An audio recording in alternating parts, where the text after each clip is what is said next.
Good afternoon students. आज का हमारा topic subject consumer behaviour unit 2 का टॉपिक है evaluation criteria. Evaluation criteria evaluation criteria जिसको हम हिंदी पे मूल्य निर्धारण मापदंड भी बोलते हैं। अब कंज्यूमर बिहेवियर में ये टॉपिक आपके पास क्यों आया है, ये आपको क्यों पढ़ाया जा रहा है? इवैल्यूएशन क्राइटेरिया पढ़ाने का मेन कारण या रीज़न कंज्यूमर बिहेवियर में ये है कि हम ये जानना चाहते हैं कि कंज्यूमर ने अपने प्रोडक्ट को पोस्ट परचेज करने के बाद, जब उसने परचेज कर लिया है प्रोडक्ट, तो वो सर्टेन स्टैंडर्ड और स्पेसिफिकेशन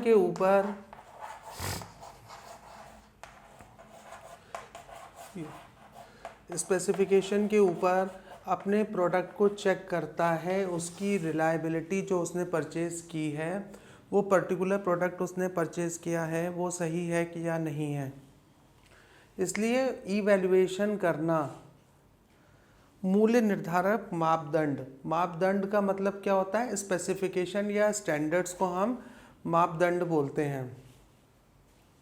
अब कंज्यूमर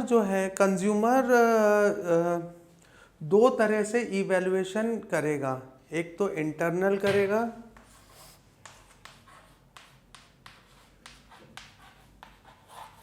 और एक एक्सटर्नल करेगा।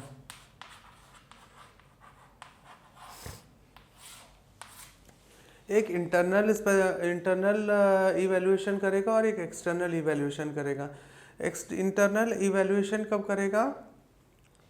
कैसे होगा इंटरनल इवैल्यूएशन वो अपने अंदर ही प्रोडक्ट के फीचर्स को चेक करेगा। उसके पास जो नॉलेज होगी उसके समतुल्य प्रोडक्ट को, प्राइस को वो चेक करेगा। ठीक है। एक्सटर्नल कैसे चेक करेगा वो प्रोडक्ट को? जो प्रोडक्ट का सब्स्टिट्यूट मार्केट में अवेलेबल है।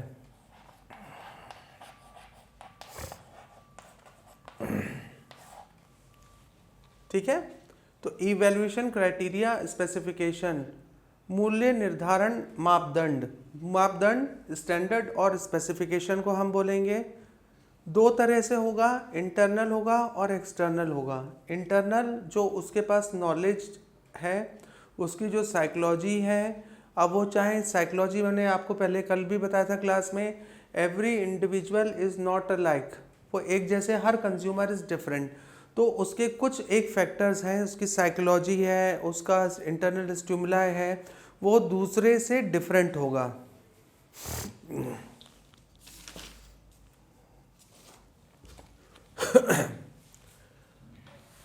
यहाँ तक सबको क्लियर है? अब कुछ हमारे पास ऐसे बेसिक स्टैंडर्ड और स्पेसिफिकेशन हैं जिसके ऊपर कंज्यूमर अपने प्रोडक्ट को इवैल्यूएट करता है। कॉमन फैक्टर्स हैं, जैसे कि फर्स्ट अगर हम बात करें प्राइस।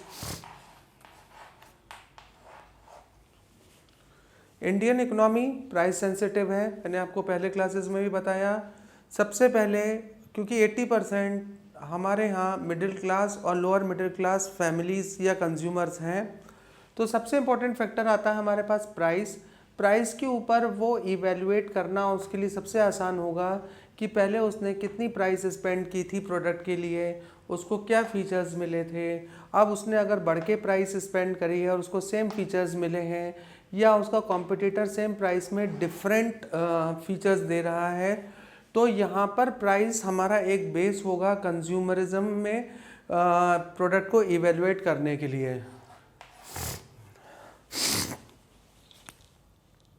दूसरा आता है ब्रांड। नाउ स्टूडेंट्स, अगर हम जानना चाहते हैं ब्रांड्स क्या होता है, ब्रांड्स का मतलब हम बोल सकते हैं सिंपल लेमन लैंग्वेज में, ब्रांड्स मीन्स वैल्यू और ranking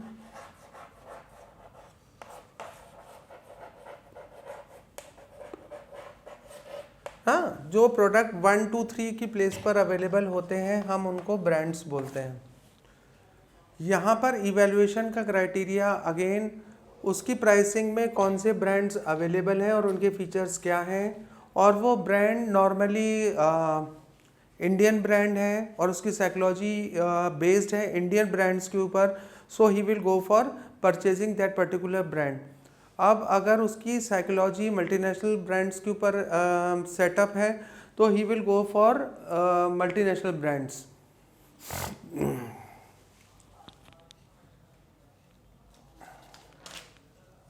third is experience.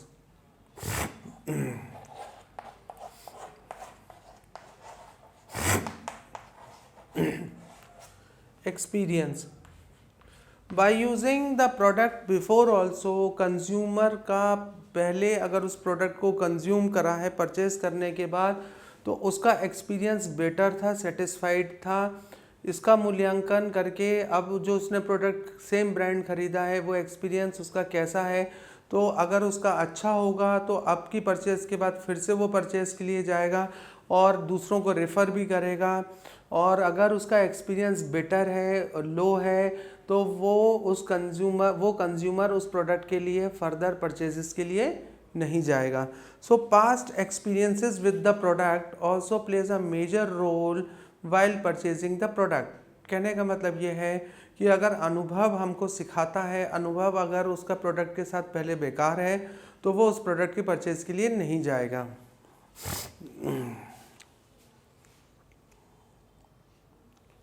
Familiarity,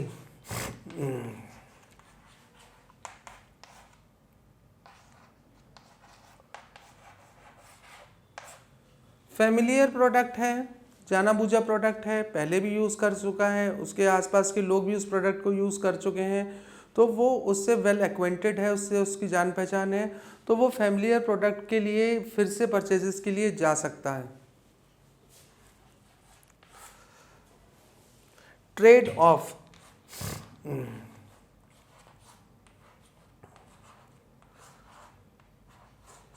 trade off normally हम जैसे देखते हैं अमेज़ॉन बिग फेस्टिव ऑफ़र या दिवाली के ऊपर जो हमारे पास ऑनलाइन ऑफ़र्स आते हैं ट्रेड ऑफ्स के, या डिस्काउंट या स्कीम्स आती हैं।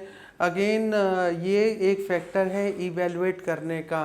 मान लीजिए मुझे अगर कोई हाउस होल्ड प्रोडक्ट महंगा ख़रीदना है लाइक एसी या फ्रिज XYZ, सो मैं वेट करूंगा दिवाली फेस्टिव ऑफ़र का, ऑनलाइन ऑफर्स का, और मैं उस टाइम उसको परचेज करूंगा।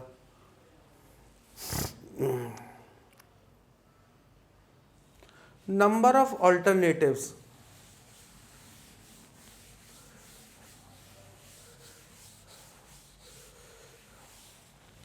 Number of alternatives,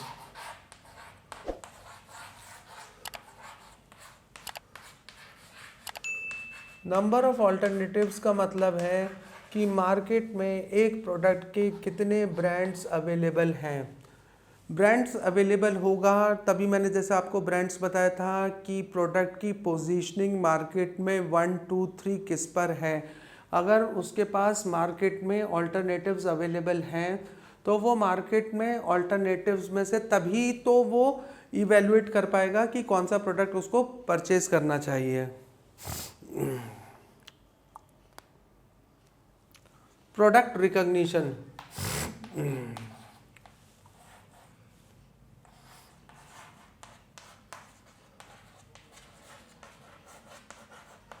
product recognition student क्या होता है कि मार्केट में प्रोडक्ट की रिकॉग्नाइज कितना है। रिकॉग्नाइजेशन का मतलब है कि अगर मैं 2 3 4 रिटेल आउटलेट पर जाता हूं और वो प्रोडक्ट मार्केट में अवेलेबल मिलता है मुझे डिफरेंट आउटलेट्स के ऊपर, तो मतलब मार्केट में उसका रिकॉग्निशन ज़्यादा है। रिकॉग्निशन मतलब मार्केट में उसको ज़्यादा लोग उस प्रोडक्ट को पहचानते हैं। जब मार्केट में उस प्रोडक्ट को पहचानते हैं तो मेरा उस प्रोडक्ट को इवेलुएट करने का तरीका आसान होगा। Advertisement,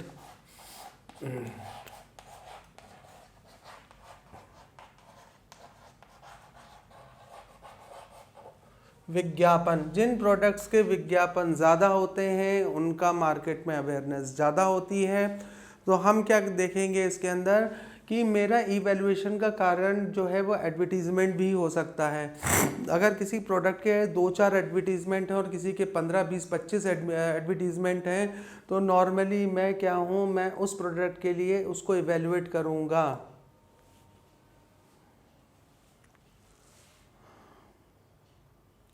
objective of purchase,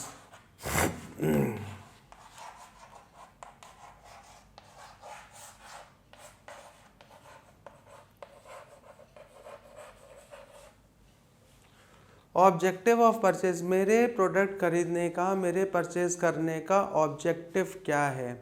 normally मैं अगर हाई पोजीशन पर हूँ तो नॉर्मली मुझे क्या करना होगा, मुझे वो प्रोडक्ट्स, जिस सोसाइटी में मैं बिलोंग करता हूँ, मेरे प्रोडक्ट्स भी मेरी इमेज को साथ में फॉलो करते हैं या ट्रांसफ़र करते हैं।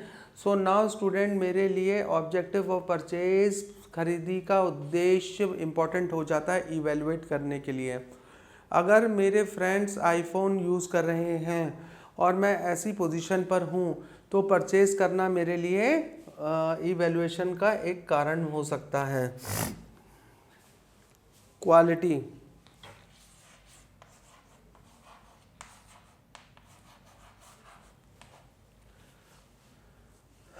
क्वालिटी बहुत इम्पॉर्टेंट है। अगर मेरे प्रोडक्ट की इवैल्यूएशन करते समय अगर मैं क्वालिटी को मार्क्स दे रहा हूँ सबसे ज़्यादा, तो मेरे प्रोडक्ट के इवैल्यूएशन का काम आसान हो जाएगा। नो डाउट फिर मैं प्राइसिंग को इतना महत्व नहीं दूंगा, क्योंकि मैं क्वालिटी और क्वालिटी फीचर्स पर ज़्यादा ध्यान दूंगा। बिलीफ्स, लास्ट पॉइंट है बिलीफ।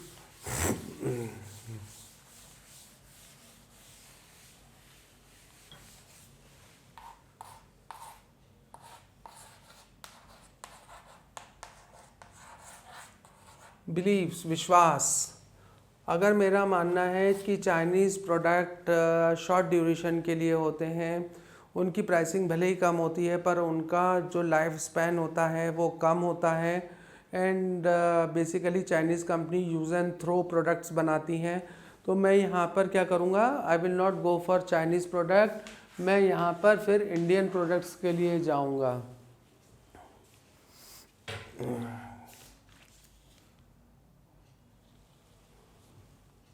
कॉस्ट ऑफ यूज़,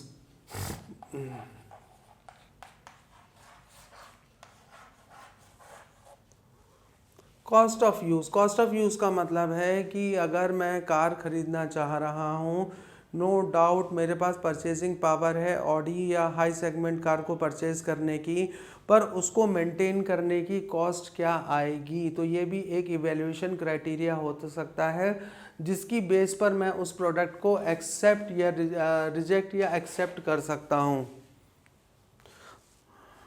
सो हमने क्या देखा स्टूडेंट्स, बहुत सारे इवैल्यूएशन करने के मापदंड होते हैं परचेज करने से पहले या परचेज करने के बाद, जिसको हम यूज़ करके अपना प्रोडक्ट को एक्सेप्ट कर सकते हैं या हम रिपीटेड सेल पर जा सकते हैं।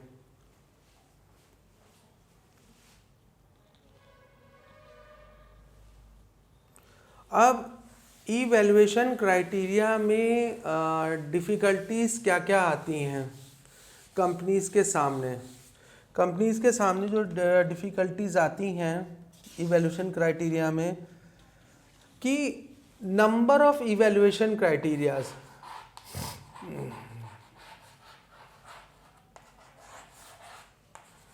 Number of evaluation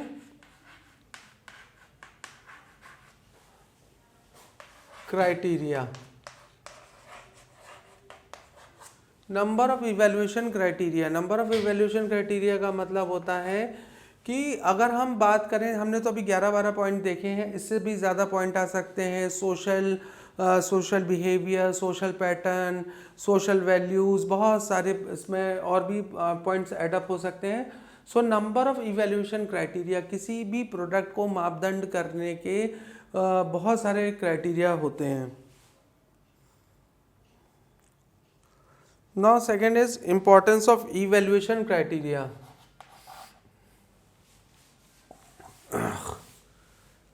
importance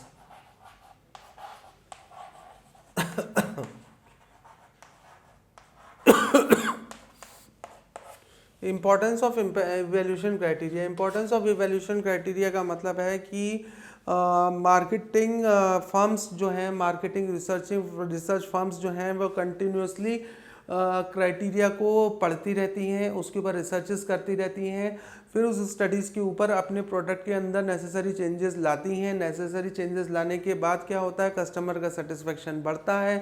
customer का सेटिस्फेक्शन बढ़ने से हमको फ़ायदा क्या होता है, या कंपनी को फ़ायदा क्या होता है कि हमको उसके ऊपर रिपीटेड सेल्स मिलती हैं।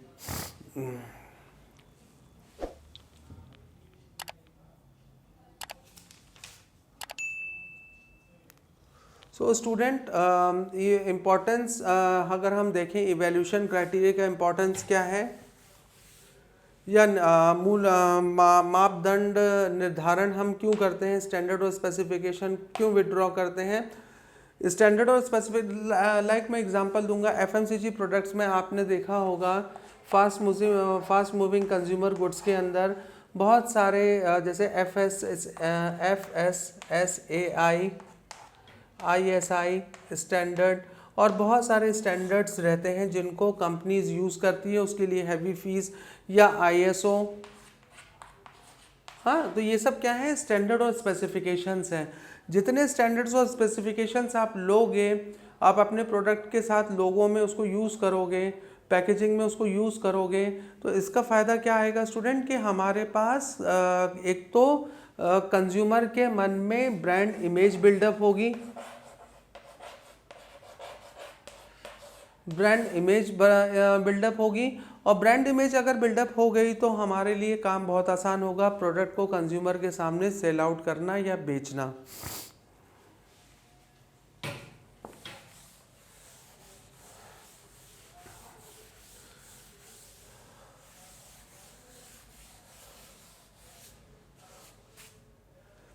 तो हमने क्या देखा कि इवैल्यूएशन क्राइटेरिया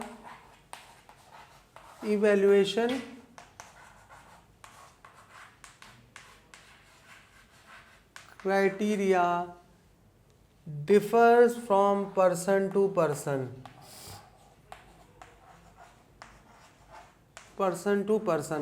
हर पर्सन का अपना मापदंड का, अपने स्टैंडर्ड स्पेसिफिकेशन का अलग क्राइटेरिया होगा। टू मैनी इवैल्यूएशन क्राइटेरिया, हर व्यक्ति की सोच दूसरे व्यक्ति से अलग है, वो अपने हिसाब से स्टैंडर्ड्स को 1 2 3 3 2 1 2 3 1 2 1 3 अनेकों परम्यूटेशन कॉम्बिनेशंस के ऊपर वो उसको इवैल्यूएट करता है। तीसरा अगर हम देखें तो no universal standard, no universal standard का स्टूडेंट क्या मतलब है, नो यूनिवर्सल स्टैंडर्ड का मतलब है कि अगर हम बात करें तो सेम एफएमसीजी प्रोडक्ट FSSAI को यूज़ कर रही है, कोई एगमार्क को यूज़ कर रही है, लोकल बॉडीज़ के भी बहुत सारे स्टैंडर्ड और स्पेसिफिकेशंस होते हैं, एगमार्क को यूज़ कर रही है, तो कोई एक यूनिवर्सल स्टैंडर्ड नहीं है हमारे पास प्रोडक्ट को जिसको हम पर्टिकुलरली फॉलो कर पाएँ।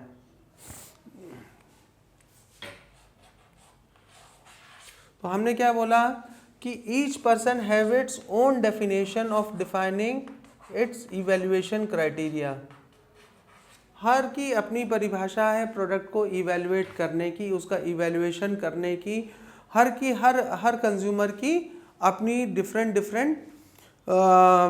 डेफिनेशंस हैं। वंस अगेन मैं इस टॉपिक को रिवाइज करता हूँ आपके सामने। इवैल्यूएशन क्राइटेरिया क्या होता है, इवैल्यूएशन क्राइटेरिया कब यूज़ किया जाता है।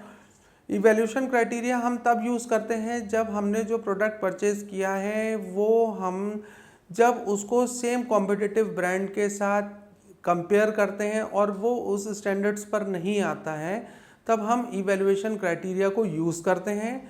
या फिर सेम प्राइसिंग के अंदर सेम प्रोडक्ट ब्रांड अवेलेबल होता है in terms of quality, features and etcetera, तब हम इवैल्यूएशन क्राइटेरिया को यूज़ करते हैं। इवैल्यूएशन क्राइटेरिया दो तरह से होगा, एक इंटरनल होगा, एक एक्सटर्नल होगा।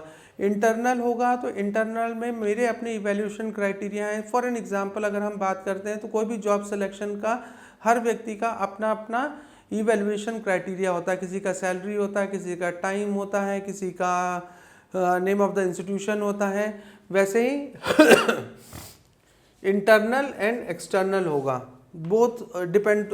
एक्सटर्नल कब होगा? एक्सटर्नल जो वो मार्केट में उस पर्टिकुलर प्रोडक्ट की availability in terms of image market के अंदर अवेलेबल होगी। ठीक है, तो जब अवेलेबल होगी मार्केट के अंदर, जैसे अगर हमने जियो की बात करी तो जियो जो है वो लो टैरिफ्स में अवेलेबल है। एयरटेल अपने नेटवर्क के लिए जाना जाता है।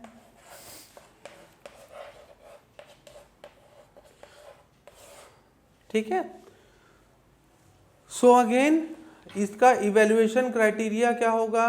इवैल्यूएशन क्राइटेरिया मेरा अगर प्राइसिंग के ऊपर, लो टैरिफ्स के ऊपर है तो मैं जियो के लिए जाऊंगा। मेरे नेटवर्किंग अगर मेरा क्राइटेरिया है इवैल्यूएशन का तो मैं एयरटेल के ऊपर जाऊंगा। और जैसे हमने देखा कि इवैल्यूएट करने का मापदंड जो होगा वो सबका अलग अलग होगा, वो दोनों पर्सन्स का सेम नहीं होगा, अनेकों पर्सन का अलग अलग होगा। वो प्राइस के ऊपर, यूसेज के ऊपर, फेमिलियरिटी के ऊपर, रिकॉग्निशन के ऊपर और ये ब्रांड के ऊपर, क्वालिटी के ऊपर डिफरेंट क्राइटेरियाज होंगे, जिन क्राइटेरियाज के ऊपर इवैल्यूएशन क्राइटेरिया बेस्ड होगा। Thank you student.